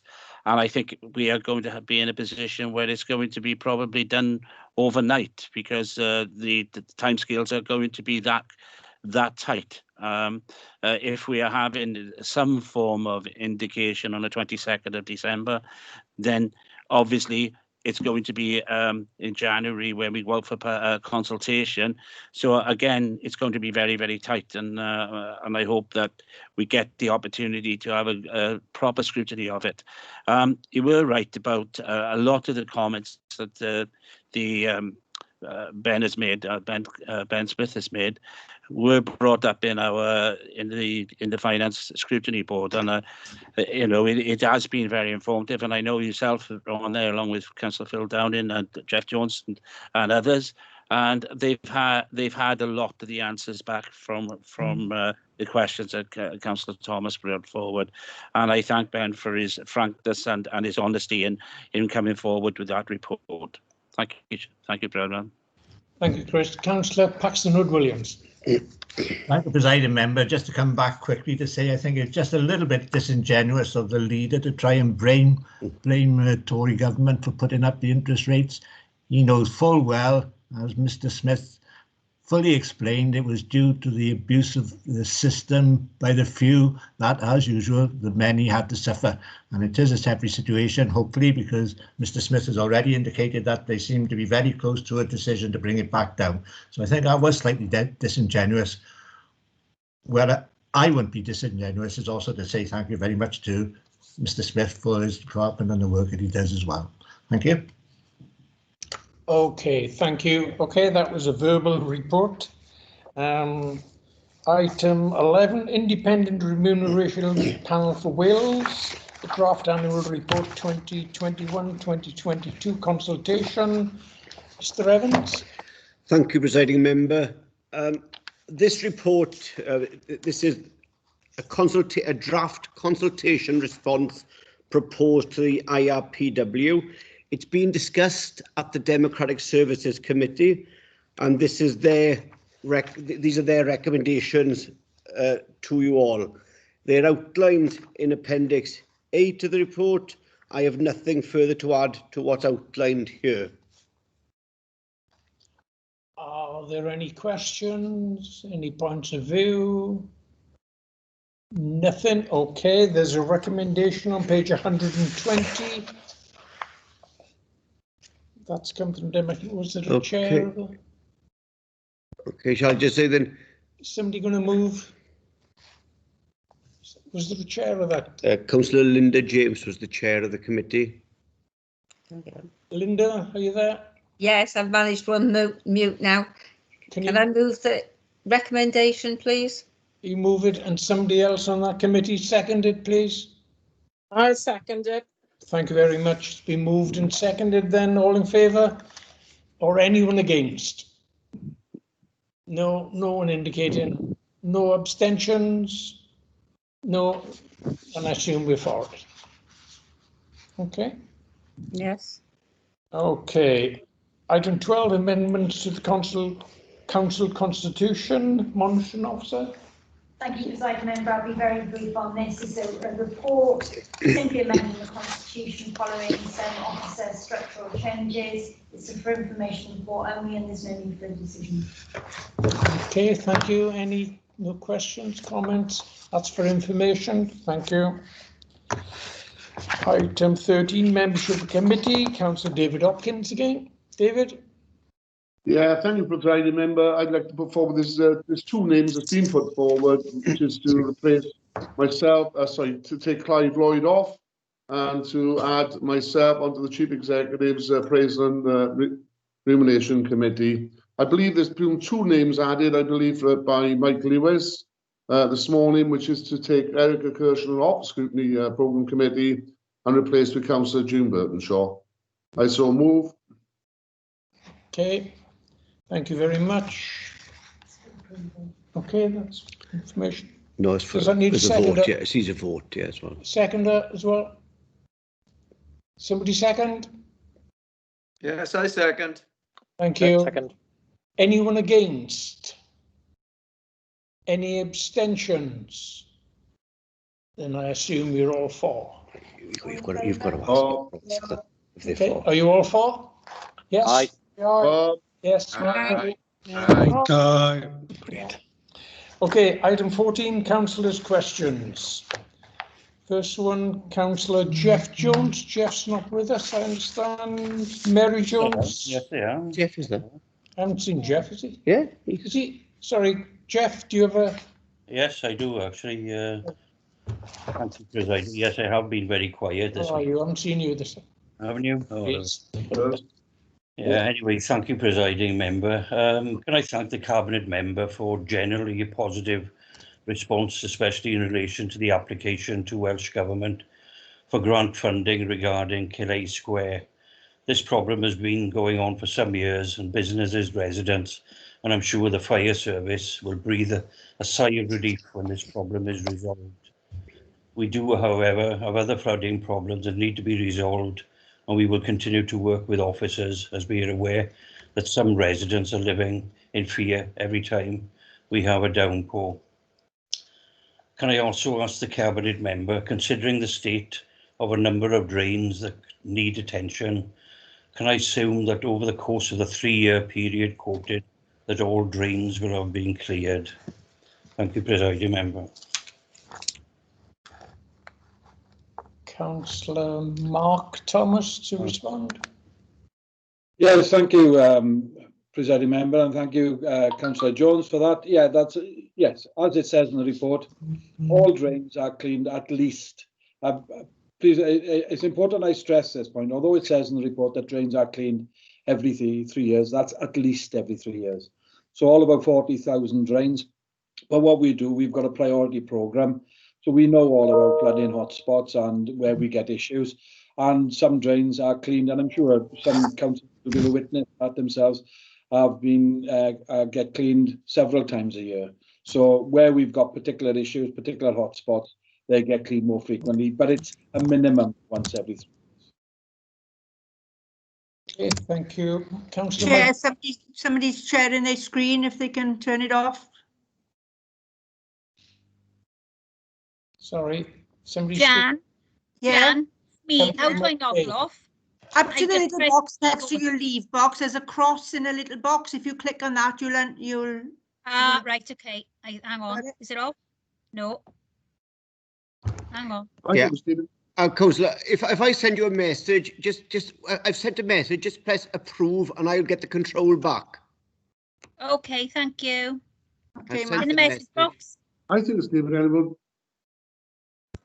Yeah, it says it's David Halliwell's screen on the. Yeah, I'm sure it's David, Councillor David Halliwell.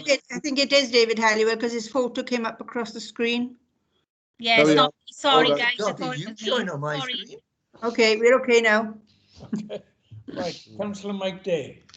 Thank you, Presiding Member, after that bit of excitement. Thank you, Cabinet Member, for the response. As Councillor Jeff Jones has indicated, this has been a real issue locally, for a number of us, I think, not just in Sketty and Calais.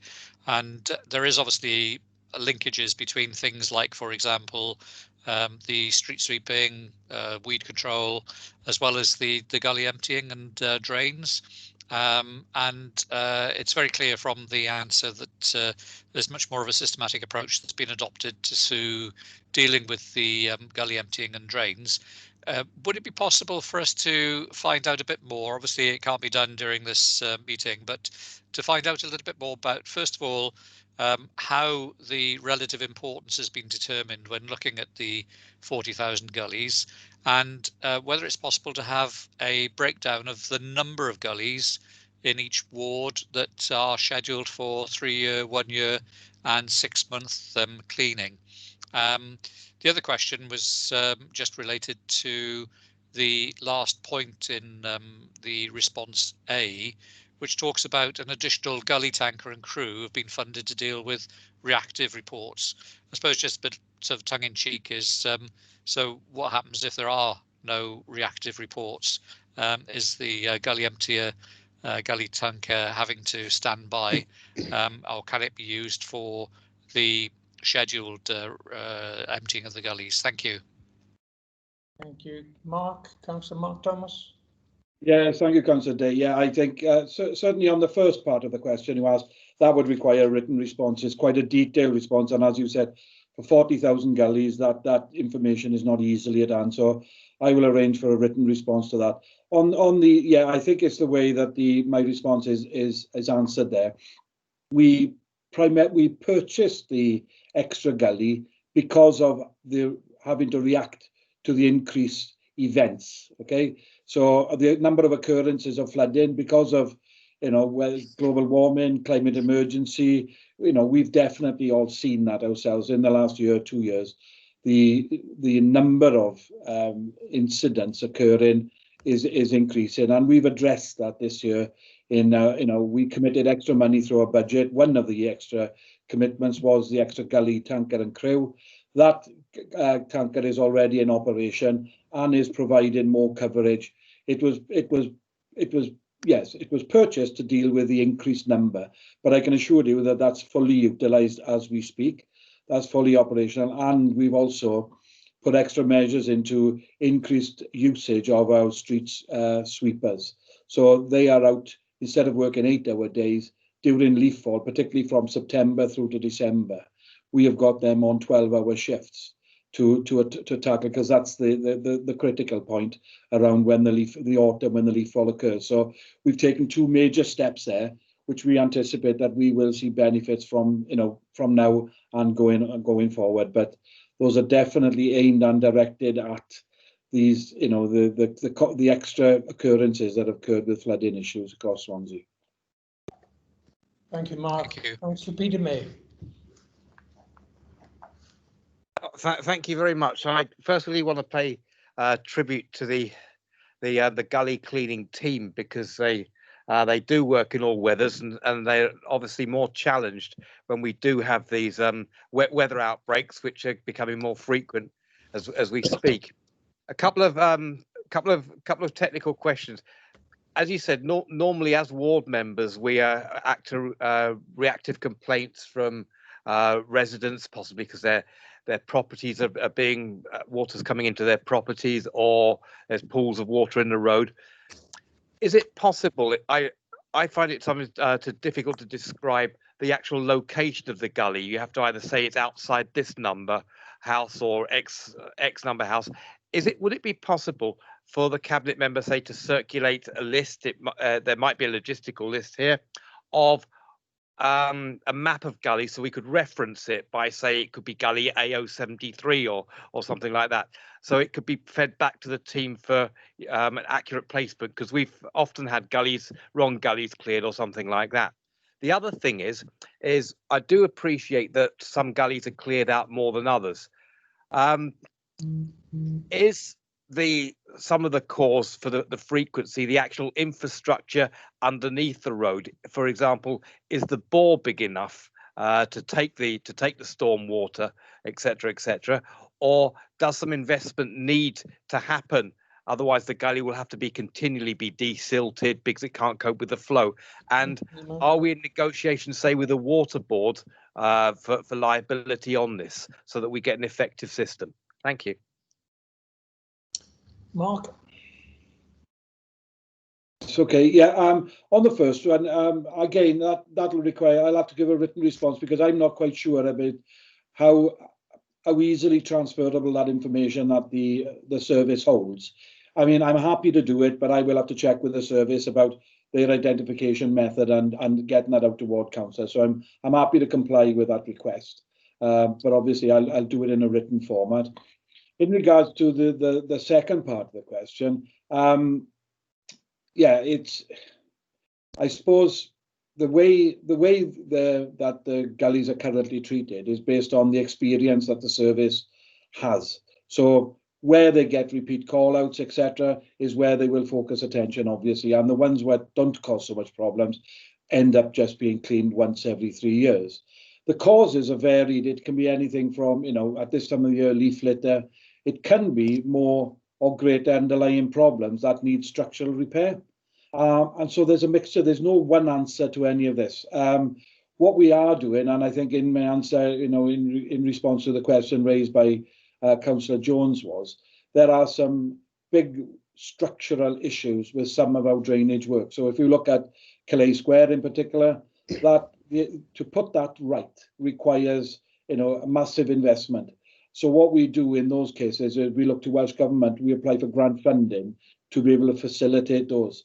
I mean, and then I suppose the main answer when we talk about fluvial overload here is when our drain system is what it is, even when it's clean and perfectly in perfect working order. When we get these torrents, cyclones, these freak weather events, then our drainage system or any other drainage system cannot cope with that water. That's the truth of the matter. And it is just, there's more rain coming down from the sky than our drainage system is designed to cope with. Now, that's not in normal rain events, because we do cope with it, apart from when there's blockages or interruptions.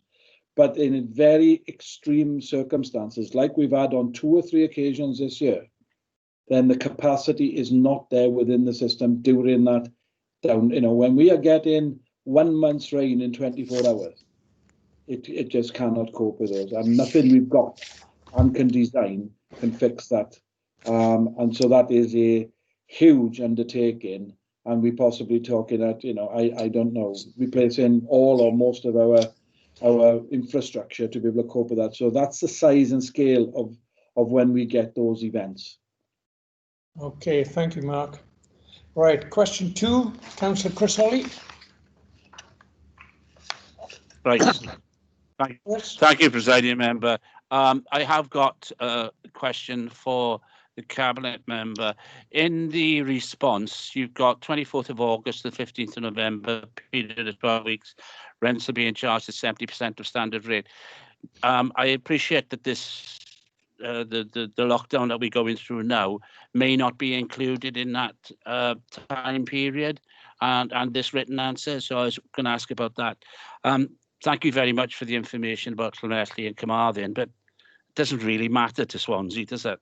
But I understand why you've put it in there. But could you answer that question about from the 24th of August to 15th of November, are you then re-examining the rate for the 2 weeks that we've had this lockdown?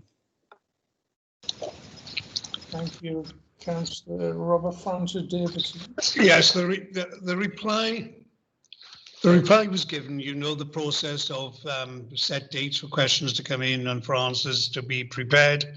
In the meantime, we've had this further lockdown. Straight away, I've ensured that for the period of that, we have given a rent-free period within the market because we are concerned about them struggling, except for those that have stayed open, because some traders can stay open where they are selling food, and those who decided to stay open, we kept the market open, and they are paying a percentage of rent.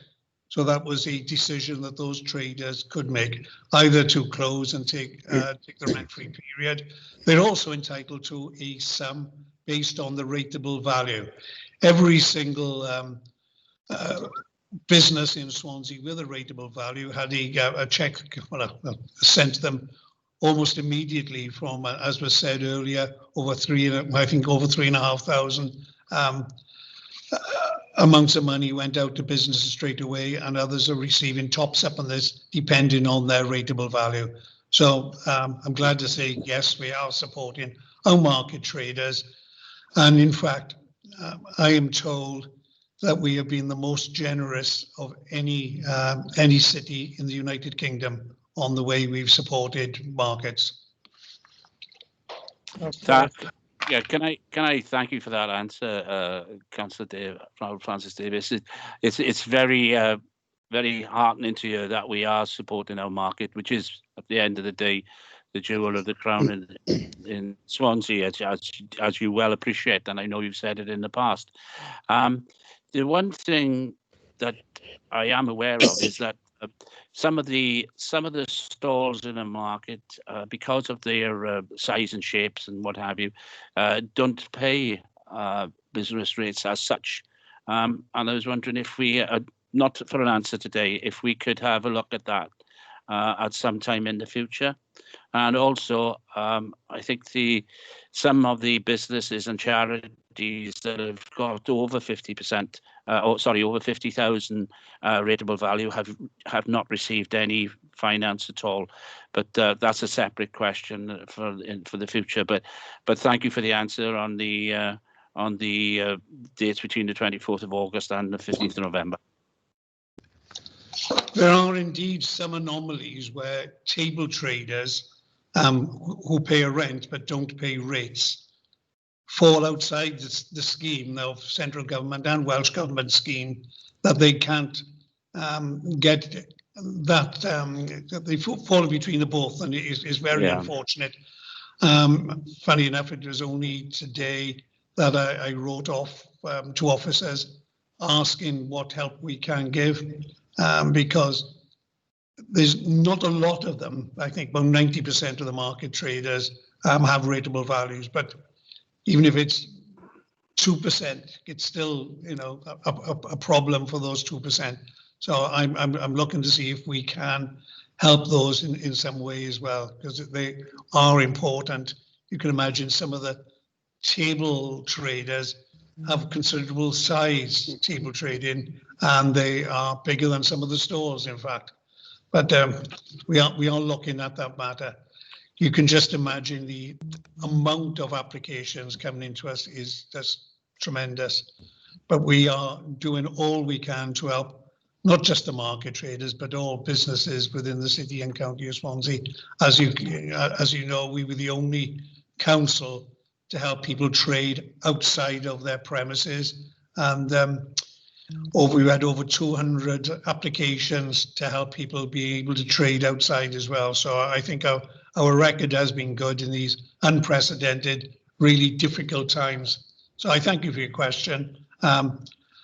I think everybody is sympathetic with these people and that are having problems, and we are all trying to do our best as far as we can. Okay, thank you. Okay, question 3 then, Councillor Wendy Fitzgerald. Thank you, Chair. Yes, thank you for the answer to the question, brief though it was. What I want to pick up on, you say it is felt that it is well known that fly tipping and dropping litter are criminal offences. Well, I really have to question that, because even if people do know this, it doesn't seem to stop them from doing it, does it? I mean, you only have to look at what's happened over the summer, people going to the beach, having a barbecue, and then they leave everything behind, cans, barbecue waste, rubbish, etc.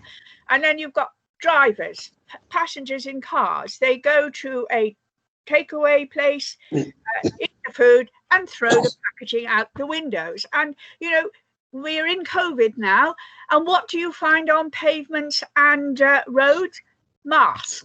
People are dropping their mask. You know, it is incredible that people are completely unaware that litter is a criminal offence. So does the cabinet member think that we are perhaps too complacent about litter? Should we as a council be much more proactive and you know, try to embed more firmly into people's heads that dropping litter is criminal, but it's morally wrong as well? And should we be pressing businesses to be a little bit more proactive, because you've only got to go to some of the supermarkets and look around the car parks and there's litter everywhere? And then, you know, schools, should we require all our schools to have clean premises? You know, I'm passionate about the problem of litter, and I hate it. I go out litter picking regularly, and I get so frustrated when people just seem to carry on throwing their rubbish as and where. So what are we going to be able to do? Is there anything that we can do and we should be doing to try to deal with this problem and reduce the impact it has on our environment and our city? Thank you. Councillor Mark Thomas. Yeah, well, I think Councillor Fitzgerald has referred to earlier in the pandemic about the blight on our beaches that was being incurred by people partying and having barbecues and late night drinking and all of that. And I don't know if you can remember, but I certainly did a couple of TV interviews and several press interviews on this very point. And in each of those interviews, whether it was with the press or on TV, I stressed the fact that this is not the responsibility. It cannot be the responsibility of this authority. We cannot police this. It is a criminal offence. I believe that the majority of people do understand and are aware of that. And we have to rely on the public playing their part in, firstly, not dropping litter, and secondly, helping us with the cleanup of it as well. Because as you know, we are very reliant on community groups and organisations who do voluntary litter picks. We do work closely with Keep Wales Tidy, but we are already fully stretched with our parks cleansing services, absolutely stretched to the limit, and have been since the start of the pandemic. it is not something we can police. I share your concerns about litter. I think it is literally a blight on our landscape. It fascinates me how people travel to our beauty spots, our beaches, our parks, because they are beauty spots, and then leave with all the litter left behind. I've never been able to understand it, but that's what we've got. But it does require the buy-in from the public and visitors, to do their part. We simply can't police it, and it does rely on messaging. We do, we've put up started our new campaign, Don't Be a Tosser. I know it's there, it catches attention, I'm sure, and hopefully we will see a benefit, but it is pleading with and urging the public to play their part in not dropping that litter in the first place. And because we will never be able to clean up after and we'll never be able to police it. So, I mean, I don't disagree with anything you're saying, but the ability for an authority to control this is beyond us. It does require the public to play their part. Thank you, Councillor Thomas. On to question 4, Councillor Peter Black. Do you have a supplementary, Peter? Yes, I do, Chair. Thank you very much. Thank you very much for the very comprehensive answer and the work that is being done on homelessness. I'm aware that the night shelter facility run by local churches will not be happening this year because of COVID. So I'm just wondering, how is this being factored into the council's plans, and what additional resources are being put into it to compensate for that? Thank you. Thank you for the question. Thank you, Presiding Member, and thank you to Councillor Black for the question. Yes, Councillor Black is absolutely right. Welsh Government have determined that night shelters aren't safe places. You can't socially distance. You have a number of people sleeping in the same room, and therefore there is a risk of spreading the virus, and that is regrettable but understandable. So just to give Councillor Black some assurance, Council will recall that we dedicated funding to setting up T. Tom Jones, and that has been hugely successful. Since May, we've moved on, we've accommodated 31 people and supported 31 people in that establishment alone. There are 18 people there being supported at the moment, and we've got 7 people from that moving on into and have moved on successfully into permanent accommodation, with 4 more move-ons imminent over the next 2 weeks. That's been a great example of multi-agency working, and we look forward to carrying that on through the winter period and early into the following year. Housing First has been really successful. To date, we're supporting 21 individuals and 11 have found permanent accommodation. Regrettably, we do have 2 hardened rough sleepers who are at this point refusing support, but we do continue to actively work with them. We have been successful, as has been stated in my response, with Welsh Government funding phase 2. Members will appreciate that's been heavily weighted towards capital investment, and there's a reason for that, because we have a significant deficit of particularly of 1-bedroom accommodations. And I would like to highlight, as I have done in previous meetings, that it's thanks to Margaret Thatcher's policy of council right to buy that this council lost 4,000 properties, and it's no coincidence that we've got 4,000 people on our waiting list waiting to be accommodated. That if we hadn't lost that accommodation through her policy, which was very damaging for this authority, then we wouldn't have to have over £5 million from Welsh Government to try and replace those units. So it's good news from Welsh Government. Welsh Government have been hugely supportive, and I commend Welsh Government. Clearly the concern is that we want the next Welsh Government administration to be as supportive as this current administration has been, because they have put housing at the top of their priority, which has enabled us as a council to prioritise tackling homelessness. Do you mind if I ask a supplementary, Chair?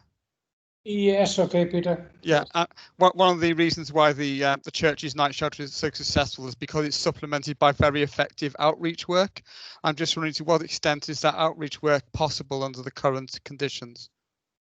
We are finding different methods of outreach. Clearly, face-to-face isn't always the best method, but where possible, we do it safely. But we do have to try and deliver services at the moment, which is challenging, following the rules and restrictions at the same time. So face-to-face and outreach is always the best approach, but we will have to consider the safety of the people on the front line as well as the people that they're supporting. So yes is the answer. Outreach will continue, and active engagement with people, particularly those two rough sleepers that I was talking about. But it is an ongoing challenge at the moment during this pandemic. And sorry, if I could just finalise, presiding member, and take the opportunity at this point to really genuinely, with heartfelt thanks to not just our council frontline workers, but also the agencies and the charities which are supporting this. They've been working flat out, and it really, I can't thank them enough, because it's down to them that we've had such successes during this pandemic. Okay, that's nice. Thank you very much. Thank you. Okay, question 5, Councillor Chris Holly. Any supplementaries, Chris? Yeah, just very quickly. In the response, and thank you very much for the response, Councillor Lewis. In the response, you say the schemes are fully aligned with the Homes for Power Station concept, but until the full business case has been signed off by the Welsh and UK governments for regional project, no schemes in region can be formally badged. Does that mean that once these schemes are badged, will we be able to get some funding towards the houses that we've already built, or the ones that we will be building in future? Thank you. I'm sure the leader will also want to comment, because this is clearly a question related to City Deal. But the homes as power stations that we've delivered to date have been largely thanks to Innovative Housing Programme funding from phase 1, 2, 3, and we've just had a successful award for phase 4. So I think it would be possibly wrong to retrospectively claim that funding for those properties. They would just be badged as part of the Homes as Power Stations deal, but I would suspect, and the leader I'm sure will confirm, that the funding will be for future schemes, not ones retrospectively which have already been delivered. Thank you, Councillor Lewis. Yeah, Chair, if I may. Yes, leader. Yeah, just to confirm, Councillor Lewis is absolutely right. I mean, whilst the sites that have been delivered have helped inform some of the thinking around the Homes as Power Stations project, and all councils have been running their own variations in terms of innovative housing, Councillor Lewis is absolutely right. This isn't retrospective funding. The project business case, which obviously Neath Talbot Council are leading on, but it is a cross-cutting project that all 4 councils will take part in, is making its way now to final approval, and will deliver future innovations in housing and future sites, rather than retrospectively fund ones that have already been built. Thank you, leader. Was there something else that concludes the councillor's questions? Was there something else you wish to mention, leader, before we move on? Yes, apologies, Chair. Thank you for that. During my announcements, I failed to update council in terms of responsibilities. There are some minor changes to cabinet responsibilities to reflect changes between myself, deputy leader responsibilities, and some cabinet members. Mr. Evans will be circulating the updated list. They're only minor, small changes, but just to advise council this evening that those changes are to take effect, and we'll advise all members of those after the meeting. Thank you, Chair. Okay, thank you, leader. That was for information. Okay, on to agenda item 15 then, the notice of motion. It's to be moved by councillor, let me get me, it's Alison does. And Mary Sherwood. Alison? Okay, thank you, presiding member. It gives me great pleasure to move this motion. The pension credit take-up campaign will be coordinated by Swansea Council's Tackling Poverty Service. However, a partnership approach is required to ensure the reach of the campaign and the resources required to run it. Our key partners are Citizens Advice, Age Cymru, care and repair and carer centres. We know that the significant underclaiming of welfare benefits keeps money from the person's pocket and the local economy. Pension credit is the second most underclaimed benefit. We know that the number of pensioners in poverty has increased, therefore sacrifices are made to survive.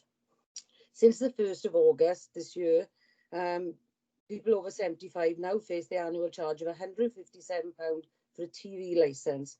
If they receive pension credit, then the licence is free.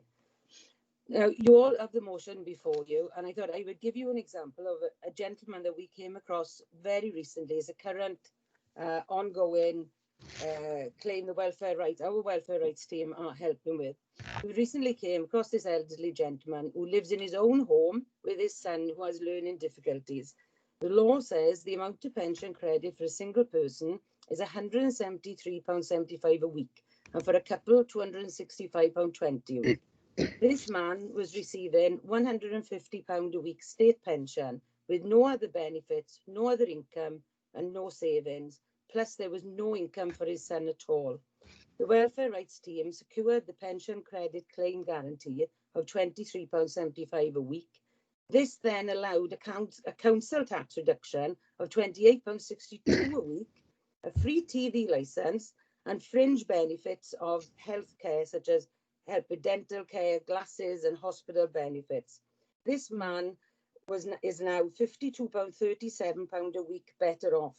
There is now a claim for disability benefit in for him and his son, so a potential increase of an extra £66.95 a week on top of the £52, and it will be backdated.